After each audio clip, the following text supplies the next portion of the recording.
What's up, beautiful people? So right now the Canadian borders are finally getting open after infinity number of years of a lockdown, especially in Ontario. And international students who had started school over the pandemic and new immigrants are finally going to get a taste of outside. But then it's like, what do? I really miss home. I'm homesick. Well, here are a couple things you can do to combat homesickness and culture shock. And if you wait to the end of this video, I'm also, because I'm Janey of really Toronto, I will tell you some things you should definitely do if you're in Toronto. And so, if you're new, where have you been? Hello, my name is Janey, aka Janey of Canada, and on this channel I typically just talk about life as an immigrant. So if that sounds like anything you're interested in, please subscribe. It actually helps me get videos done and feel like somebody out there is watching. And if there's anyone who definitely should see this video, send it their way. They're going to thank you. But most importantly, I'm going to thank you because it means a lot to me.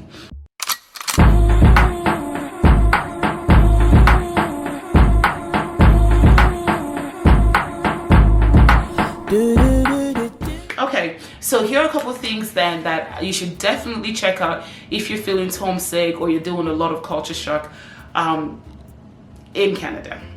First of all, I just want you to know that I hear you, I understand, I've been there a lot, and I've luckily had people to support me throughout, and I just want to be that for you as well. Don't beat yourself up about it. Don't feel like, oh my god, am I the only one feeling this way? You're not. And that's the entire reason I made this video, because I've gotten a couple people, even an international student who works with me, saying, hey, like, what do I do? I feel like I want to go home, but also I want to, get things done. I don't know what to do. So let's just start the video. So the first thing I would say for sure, you should definitely try out is, if you're Christian or whatever religion, join a religious organization, join a church, or try to volunteer in organizations, because then you will meet people. And it's less like stiffy like work. It's actually more coming together for a cause that we care about. So there's a couple things you can definitely do to volunteer. You can do it in the church, you can do it in community organizations, you can do it in food banks. There's different places where you can go and volunteer. But I'll usually say sometimes that even like in the other sense of things, there's organizations who are new, startups that are looking for support that you can volunteer at. With that way, you're getting Canadian experience, but also meeting people. And you may be wondering, how does this actually help me with homesickness and culture shock? You may actually find doing those things people who are from the same place as you, or understand the feeling that you're going through and support that way.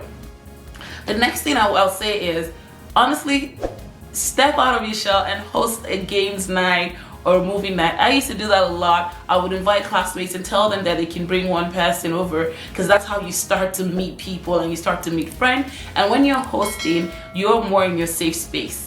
But just be careful, of course, you don't want to invite strangers, but then that way you don't have to worry about introducing yourself to people. People are going to be introducing themselves to you, the host. Hack. Anyhow, so, and if you're like, okay, Janey, culture shock, I want to do things that remind me of back home. Sure, if you're having that nostalgia, you can play online games. I know if you're Nigerian, my sister was telling me the other day, you can play online online Ludo, things like that, and meet other people. There are a ton of them. Check it out. I know I found out, I was like, that's a thing, people can play online, but you should definitely check that out. Because I said online games and I had mentioned events, you want to join organizations that support newcomers, that actually have events for newcomers and immigrants, and that's a good way to meet people. One organization, and I have to shout them out, is Let's Be Friends.ca. Follow them on Instagram. They usually have different events where you can actually come together, meet other immigrant professionals. Also, at Immigrant, we also do events. A lot of them are online. Immigrant is a network of immigrant professionals that will give you a place to meet other immigrant professionals in your profession who are students, who are new to Canada, that can relate and have conversations that remind you of back home. Okay, then if you're feeling really creative, my sister was saying to me that she knows somebody where you can just cook food that reminds you of back home. Go on YouTube, and you're on YouTube already if you're watching this video. Just search certain recipes that remind you of back home. Sometimes just that smell and just getting into that routine will help you feel like you were back home. Speaking about back home, another thing I did was I tried to decorate my space to remind me of certain things from home. So there's items, sculptures, and things my mom would have given me or things that were in my room back home that I would hang around the house that would just help me remember, oh, my mom's farm. So you can consider doing that. And then lastly, obviously, you want to go out there, and promise you, like, it's so much. I know you may think, oh my God, I'm not an extrovert. That's completely true.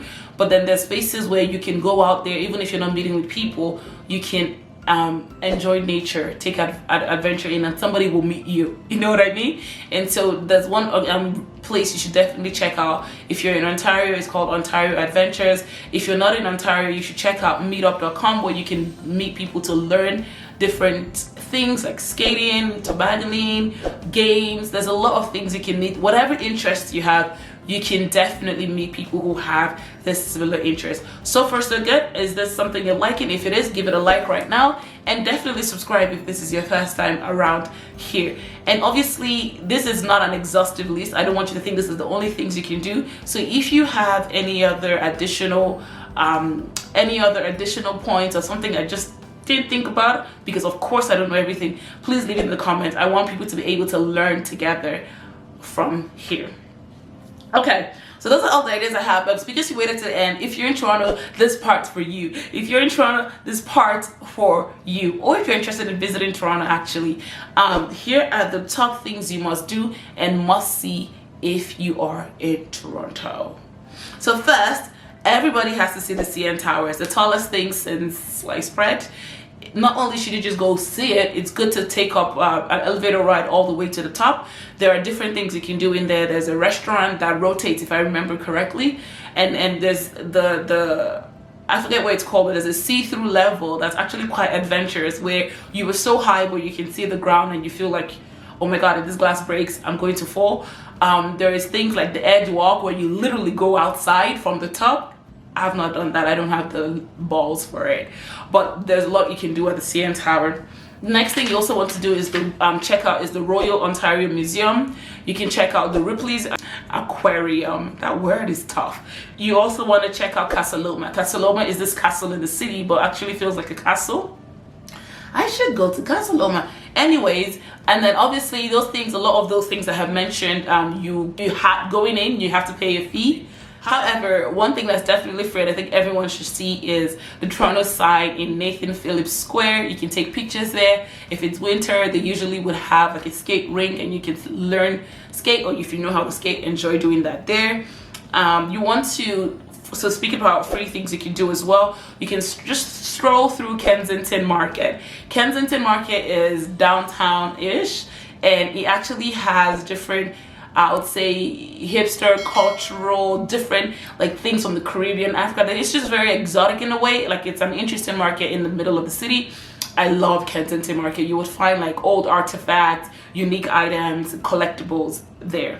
And there's a lot of picture-worthy spots. And one place that's a good picture-worthy spot near Kensington Market is Graffiti Alley. As the name says, an alley filled with graffiti. And then you also want to check the Distillery District. During Christmas, they usually have the Christmas market. There is the most beautiful thing. All your Instagram pictures should definitely be shot there. And speaking about seasonal things, also High Park.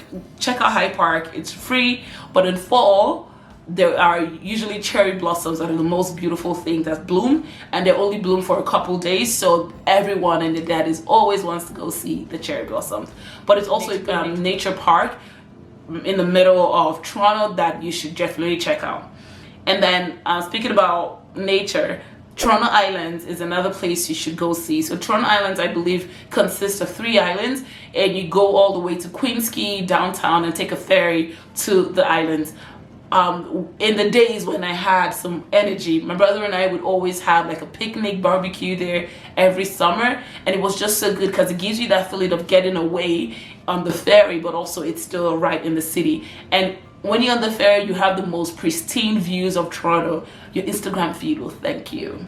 And I'll say lastly, sort of, is you also want to visit the beaches. So the beaches, I believe, consist of Woodbine Beach and a couple others on the east end of Toronto. That is the closest thing to a good water body that you can find around Toronto. And there is also Scarborough BLUFFS.